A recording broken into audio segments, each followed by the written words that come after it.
भारतीय शेअर बाजारात आज जोरदार तेजी पाहायला मिळाली।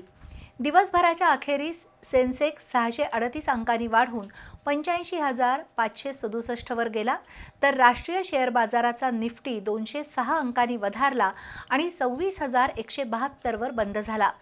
त्यामुळे आज एका दिवसात गुंतवणूकदारांच्या संपत्तीमध्ये 4.3 लाख कोटी रुपयांची भर पडली।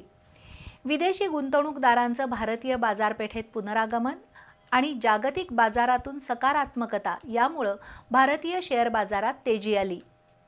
अमेरिकेतील व्याजदरातील संभाव्य कपात, डॉलरच्या तुलनेत भारतीय रुपयाची मजबूती, आरबीआयकडून होणारी व्याजदर कपातीची शक्यता यामुळे आज भारतीय शेअर बाजाराला बळ मिळालं।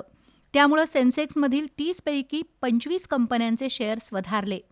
दिवसभरात सेन्सेक्स 638 अंकांनी वाढून 85,567 वर गेला, तर निफ्टीमध्ये 206 अंकांची वाढ झाली आणि 26,172 वर बंद झाला।